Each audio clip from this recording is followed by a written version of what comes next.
Student, how are you? कैसे हैं आप सब? जैसा कि हम क्लास 12 का बायोलॉजी का 3rd चैप्टर पढ़ रहे हैं, जिसमें हमने स्पर्मेटोजेनेसिस, ओजेनेसिस इनके बारे में हमने पढ़ा था। और यदि अभी तक आप लोगों ने हमारे चैनल को सब्सक्राइब नहीं किया है तो चैनल को सब्सक्राइब कर दें, जिससे भी हम कोई भी वीडियो डालें आपको उसका नोटिफिकेशन सबसे पहले मिल जाए।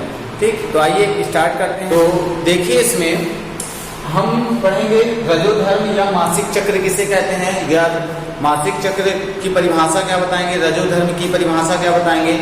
तो मासिक चक्र यह सामान्यतः फीमेल में अर्थात मादाओं में होने वाली एक चक्रीय प्रक्रिया है, जिसमें वह प्रजनन के लिए क्या होती है, ग्राही होती है। अर्थात उस समय वो क्या कर सकती हैं, प्रजनन के लिए पूर्ण रूप से मैच्योर होती हैं, परिपक्व होती हैं, जिनमें वह एक भ्रूण को एम्ब्रियो के पोषण करने के लिए उनके गर्भाशय में क्या बनने लगती है, रक्त कोशिकाएं बनने लगती हैं। क्या बनने लगती हैं, रक्त कोशिकाएं, जिससे कि फर्टिलाइजेशन के पश्चात, निषेचन के बाद उनमें क्या हो सके, उस बच्चे का एम्ब्रियो का विकास हो सके। तो इनमें यह 2 प्रकार का होता है। कितने प्रकार का? 2 प्रकार का, मध्य चक्र और मासिक चक्र। जैसे अनेक स्तनधारी, अगर हम मध्य चक्र की बात करें, मध्य चक्र को हम मौसमी चक्र भी कहते हैं। क्या कहते हैं? मौसमी चक्र। अर्थात ऐसी प्रक्रिया जो एक किसी निश्चित मौसम या एक निश्चित समय काल पर हो, वो क्या कहलाता है आपका? मौसमी चक्र कहलाता है। या इसी को हम क्या कहते हैं? मध्य चक्र कहते हैं। तो मध्य चक्र में क्या होता है, इस प्रक्रिया में किसी एक विशेष अवधि के लिए माताएं क्या होती हैं, संभोग के लिए या फिर प्रजनन के लिए क्या होती है, ग्राही होती हैं। इस अवस्था में उनमें क्या होती है, गर्भाशय की दीवार पर क्या होता है आपका, रक्त कोशिकाएं, रक्त वेसल्स का डेवलपमेंट होता है। और वो रक्त कोशिकाएं, रक्त वेसल्स क्या करती हैं, उस गर्भाशय की चारों ओर दीवारों में क्या होती है, बनती रहती है। लेकिन इनमें क्या होता है, सामान्य रूप से रक्त वेसल्स एक निश्चित समय अवधि के दौरान तो बनती हैं, साथ में ये टूट फूट करके या इनका विघटन होकर के बाहर सिक्रीट नहीं होती, ये पुनः अपनी पूर्वावस्था में चली जाती है। एग्जाम्पल के लिए जैसे अपनी गाय, कुत्ता, बिल्ली, भेड़, बकरियां, इन्हीं ये भी स्तनधारी जीव कहलाते हैं। तो इनमें क्या होता है, एक मौसम अर्थात एक निश्चित समय काल में ही ये प्रजनन कर सकते हैं। अर्थात इनमें मध्य चक्र पाया जाता है। क्या पाया जाता है?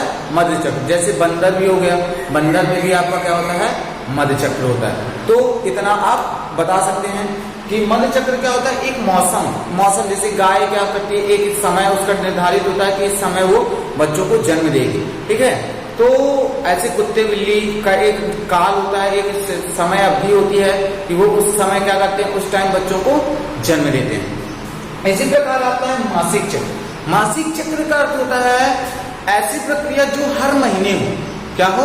हर महीने की प्रक्रिया। जैसे ये किसमें होता है, प्राइमेट्स में, मानवों में, एप्स में। ठीक, इनमें ये क्या होते हैं, हर महीने, जैसे मादाएं होती हैं उनमें क्या होता है, हर महीने पीरियड्स जिसे हम बोलते हैं। क्या बोलते हैं? पीरियड्स। ये हर महीने होते हैं। ये 28 दिनों की प्रोसेस होती है। कितने दिनों की होती है? 28 दिन। अगर यह पीरियड्स ना हो तो वह प्रजनन नहीं कर सकती। तो इनमें क्या होता है, मासिक चक्र के दौरान गर्भाशय की अर्थात मादाओं में, महिलाओं में गर्भाशय की दीवार पर उस शुक्राणु अर्थात अंडाणु, जाइगोट के पोषण के लिए क्या करती है, गर्भाशय अपनी तैयारी करता है और रक्त वेसल्स का वहां पर डेवलपमेंट होता है। और जब यदि फर्टिलाइजेशन नहीं हुआ होता, जाइगोट का निर्माण नहीं होता है, तो वही रक्त वेसल्स क्या होती हैं, न्यूट्रिशन अर्थात न हो पाने के कारण, अर्थात उस एग का निर्माण न होने के कारण वो क्या होने लगती है, हमारी योनि मार्ग से बाहर सिक्रीट होने लगती है। तो आइए इसमें हम इसको देखते हैं और इसकी प्रक्रिया को समझते हैं। तो इसको एक चित्र के माध्यम से समझते हैं। तो देखिए, इसमें यह आपका गर्भाशय है, यह आपकी क्या कहलाती है, ओवरी कहलाती है। क्या कहलाती है? ओवरी। और इसके बाजू से जो नलिका है वो आपके क्या कहलाती है, फैलोपियन ट्यूब। अब इस ओवरी के अंदर क्या डेवलप होते हैं, आपकी अंडाणुओं का निर्माण होता है। किसका निर्माण होता है? अंडाणुओं का, जिसे हम फॉलिकल्स भी कह सकते हैं। क्या कह सकते हैं? फॉलिकल्स। इन अंडाणुओं में क्या होता है, इनमें संसूत्री अर्थात माइटोटिक डिवीजन होता है। कौन सा डिवीज़न होता है? माइटोटिक डिवीज़न, जिसमें यह सेल्स ग्रोथ करती हैं, ग्रोथ करके बड़ी होती हैं, बड़ी होकर के इनमें बार बार विभाजन के फलस्वरूप ओगोनियम का निर्माण होता है, जिनमें आपका माइटोटिक डिवीज़न होता है, जिससे एक सेल से 2 सेल्स में ये क्या होती हैं? डिवाइड होती हैं। ऐसे इनमें 2 सेल्स से 4 सेल्स में डिवाइड हो जाएंगी।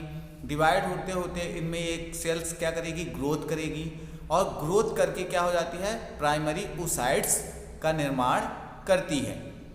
प्राइमरी oocytes में मियोसिस फर्स्ट डिवीज़न होगा, अर्थात इसमें मियोसिस डिवीज़न के फलस्वरूप 2 सेम अर्थात आपकी एक ही समान कोशिकाएं डेवलप हो जाएंगी, जिन्हें हम हैप्लॉइड पोलर सेल्स भी कहते हैं। ये पोलर सेल्स में बार बार डिवीज़न होगा। डिवीज़न के फलस्वरूप इनमें क्या होगी? एक सेल्स ग्रो करके बड़ी हो जाएगी। क्या हो जाएगी? आपकी बड़ी हो जाएगी। इनमें कई बार विभाजन होगा, यह लगभग 6 से 7 फेसेस में होता है। तो इसमें एक सेल्स बड़ी हो जाएगी, जिसे हम क्या कहते हैं? ओवम कहते हैं। क्या कहते हैं? ओवम कहते हैं। अब यह ओवम यहाँ पर बार बार विभाजन के फलस्वरूप विभाजन होता रहेगा, और ऐसे बहुत सारी सेल्स का निर्माण होता है, और एक हैप्लॉइड एग का निर्माण होता है। और यह जाकर के आपकी गर्भाशयी दीवारों पर अगर पोषण होता है तो मुख्य रूप से इसमें प्रारंभिक स्टेजेस होते हैं। अगर हम पीरियड्स की बात करें तो ये 14 दिनों आपका 28 दिनों की प्रोसेस होती, जिसमें 1 से 7 दिन तक लगभग प्रारंभिक अवस्था होती है। आपके 7 से 14 दिनों की दूसरी अवस्था प्रारंभ होती है, और आपकी 14वें से लेकर के 21वें दिन के बीच ये प्रेगनेंसी क्षेत्र होता है। अर्थात यहाँ पर अगर फर्टिलाइजेशन हो, रिप्रोडक्शन हो, तो यहाँ पर क्या हो? बच्चे का विकास होना पॉसिबल है, अर्थात निश्चित ही बच्चे का विकास होता है। किंतु अगर यदि इस आपके 21वें दिन तक अगर इसमें फर्टिलाइजेशन नहीं होता है, तो आपका लगभग 25वें दिन से आपके 28वें दिन तक, या आप कहा जाए तो 21वें दिन से लेकर के आपके 28वें दिन तक ये प्रोसेस पूर्ण हो जाती, और ये मासिक चक्र प्रारंभ हो जाते हैं। अगर फर्टिलाइजेशन होता है तो ये ओवरीज क्या होकर के फैलोपियन ट्यूब में आती है। कहाँ पर आएगी? फैलोपियन ट्यूब पर। और फैलोपियन ट्यूब से यह होते हुए, तो देखिए आप जैसे कि डायग्राम में देख सकते हैं, ये फैलोपियन ट्यूब में कैसे प्रवेश करेगी, और फैलोपियन ट्यूब से होते हुए यह कहाँ पर जाएगी? आपके गर्भाशय में जाएगी। कहाँ पर? जिसमें से एग सेल अर्थात ओवम आपका डेवलप होकर के ओवरी से होता हुआ कहाँ पर चला जाएगा? आपका फैलोपियन ट्यूब। फैलोपियन ट्यूब में क्या होता है? आपका क्लीवेज डिवीज़न होगा। क्लीवेज डिवीज़न अर्थात उसमें बार बार डिवीज़न के स्वरूप एक गोलनुमा संरचना बन जाएगी, जिसे हम क्या कहते हैं? मेरुला कहते हैं। क्या कहते हैं? मेरुला। या इसी के बाद आपका मेरुला के बाद ब्लास्टुलेशन अवस्था आती है, जिसमें ब्लास्टोसिल गुहिका का निर्माण होता है और बच्चे का विकास होता है, जैसा कि आप देख सकते हैं। और इसमें सबसे पहले मस्तिष्क, हृदय और लंग्स का निर्माण होता है।